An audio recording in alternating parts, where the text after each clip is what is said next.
Bonjour Gildas, comment tu vas? Bonjour François, ça va et toi? Dis donc, ça fait plaisir de te voir. Depuis le temps, tu vas me raconter l'histoire de ton gâteau. Oui. Parce qu'il a une belle histoire. Ah oui, extraordinaire.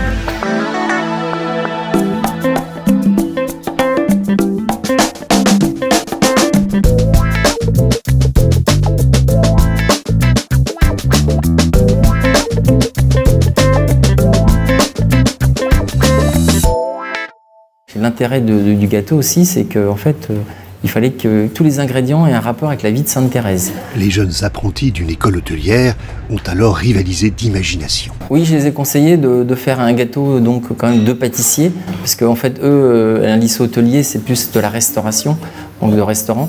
Donc je leur ai dit quand même de faire, s'ils voulaient que je le fasse, ensuite dans l'entreprise, donc il fallait quand même un gâteau qui se tienne, qui soit vendable, commercialisable en vitrine.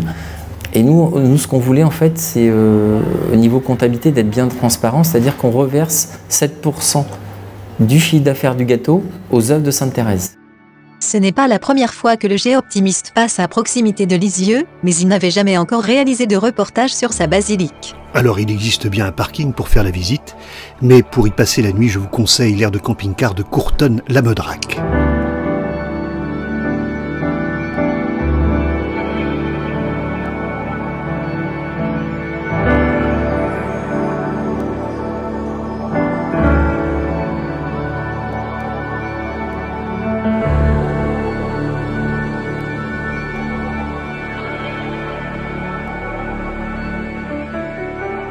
Quand on parle de Lisieux, on pense évidemment à elle, Thérèse, et à la basilique qui lui est consacrée. Tel que l'avait espéré le pape Pie XI, qui est celui qui a canonisé Thérèse en 1925 et qui avait dit qu'il voulait que la basilique que l'on construirait pour Thérèse soit très grande, construite très vite et très belle. Donc on est en 1929 quand les travaux commencent. Ça va durer pendant un certain temps, mais ça va quand même très très rapidement puisque la crypte est terminée en 1932, la coupole est terminée avant la guerre puisque la grande croix qui est au-dessus de la coupole est inaugurée en 1939. Donc la basilique est construite avant la guerre. Par contre, tout le décor sera réalisé après-guerre, puisque c'est à partir de la fin des années 40 jusqu'à la consécration de l'église en 1954 qu'on va réaliser et les mosaïques et les vitraux et tout l'œuvre sculptée. Alors qu'en pensez-vous? Est-ce qu'il a tenu sa promesse? Ah, que oui. Oh que oui, il suffit de rester dans le fond de la basilique et entendre ce que disent les gens quand ils rentrent. Waouh! Il y a toujours eu un émerveillement vraiment. Alors on peut ne pas aimer le style, on peut trouver ça et ça qui ne plaise pas, après c'est des questions de goût.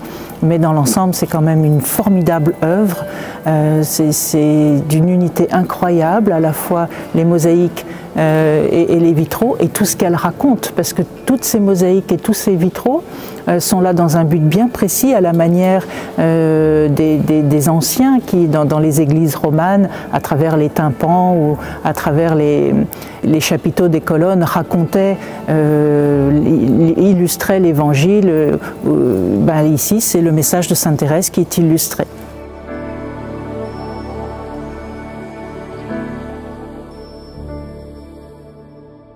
Derrière nous, on voit une grande mosaïque devant laquelle se trouve une grande statue de Sainte Thérèse dont les mains sont levées vers le ciel.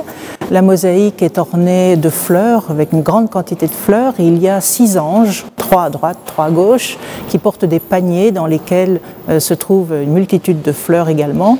Et on voit que dans la mosaïque, il y a des fleurs qui sont comme jetées par Thérèse, qui est là en statue. Et ces fleurs sont là pour symboliser ce que Thérèse a dit peu de temps avant sa mort. Je passerai mon ciel à faire du bien sur la terre, je ferai tomber une pluie de roses. Et les derniers mots qu'elle a prononcés avant de mourir sont inscrits tout autour, en arc, comme ça, au-dessus de sa tête. « Oh, je l'aime, mon Dieu, je vous aime ». Ce sont ses dernières paroles. Elle avait 24 ans. On était le 30 septembre 1897. La petite Thérèse est née dans une famille pieuse et bourgeoise d'Alençon. Elle suppliera pour entrer au Carmel à l'âge de 15 ans et y mourra 9 années plus tard. Elle n'a vécu que ce que vivent les roses, l'espace d'un matin.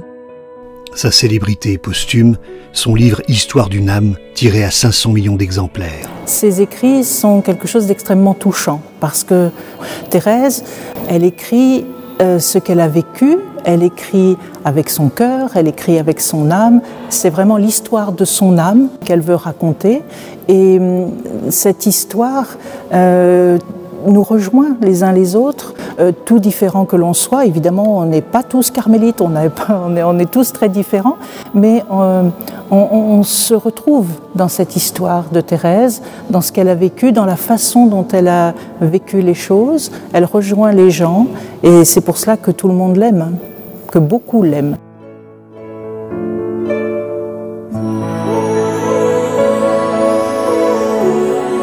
Elle a toujours essayé de vivre pour répondre à cet amour de Dieu. Une personne qui est libre, qui est vraiment libre parce qu'elle se sait aimer de Dieu.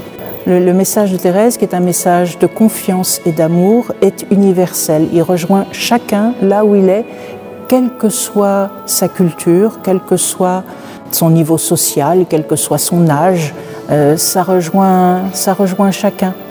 Donc la confiance et l'amour, c'est vraiment ça le message de Thérèse. C'est l'amour le mot-clé, c'est l'amour le mot-clé, et c'est ce qui fait qu'elle est connue, aimée aux quatre coins du monde depuis plus de 100 ans et que ça ne s'arrête pas.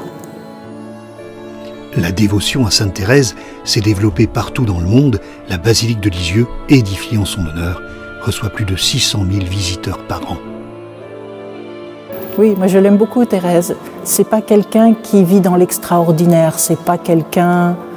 Voilà, je suis très terre à terre moi, et elle est concrète, ça me parle.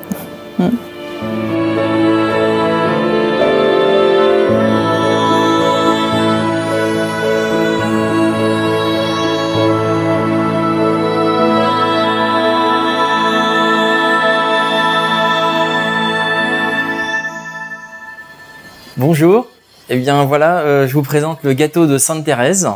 Donc là, nous allons faire la finition du gâteau. Donc là, je vais mettre du chocolat pour faire les larmes de chocolat. Alors pourquoi des larmes de chocolat?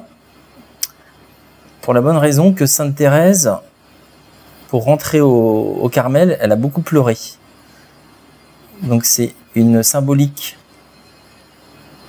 des larmes du gâteau de Sainte Thérèse. Alors la couleur marron, pourquoi la couleur marron, chocolat marron? Pour rappeler la robe des carmélites. Ensuite je prends le cœur. Alors pourquoi le cœur? Donc parce que c'est pour Sainte Thérèse, pour tout son amour qu'elle avait pour Jésus. Donc là je vais mettre des pétales de rose, donc toujours pour rappeler la symbolique de Sainte Thérèse. La cannelle pour rappeler qu'elle était patronne des missions. Ensuite, vous avez une petite crème à la rose dessous. Donc, toujours pour rappeler les pétales de rose. Donc la rose, pour dire que Sainte Thérèse jetterait des pétales de rose sur le monde. Et ensuite, vous avez une compotée de fruits exotiques. Donc mangue et ananas. Et donc, vous avez remarqué que le gâteau est blanc. Alors là, c'est pour rappeler la pureté de Sainte Thérèse. Et donc, tout ça avec les petites larmes de chocolat qu'on a vu tout à l'heure. Et en forme de cœur, voilà. Il arrive quelquefois qu'il y ait des gens qui disent si elle voulait tellement aider les gens, elle avait qu'à rester dans le monde et faire des choses utiles. Non, elle est allée s'enfermer dans un couvent pour prier. Évidemment, si on ne croit pas en la puissance de la prière, ça paraît être la chose la plus inutile du monde. Mais voilà, Thérèse, elle croit en la puissance de la prière. Et donc, elle a donné sa vie pour prier, pour sauver les âmes, comme elle dit. Donc prier pour les hommes, pour qu'ils découvrent cet amour de Dieu. Elle a douté, oui, elle a vécu dans l'épreuve. Elle a vécu dans l'épreuve de la foi. Elle a compris ce que c'était que l'incroyance. Elle dit qu'elle est comme quelqu'un d'aveugle. Elle ne sent plus la présence de Dieu, elle ne voit plus la présence de Dieu, mais elle sait qu'il est là. Quelqu'un d'aveugle ne va pas vous dire « la lumière n'existe pas, je ne la vois pas », c'est différent. Et comme une personne aveugle, Thérèse, elle a une canne blanche. Et la canne blanche qui la guide, c'est la confiance. La confiance toujours que le Seigneur, même au plus noir de ce qui peut arriver, ne nous abandonne pas, n'abandonne pas ses enfants. Et c'est cette confiance-là qui la guide, qui l'amène.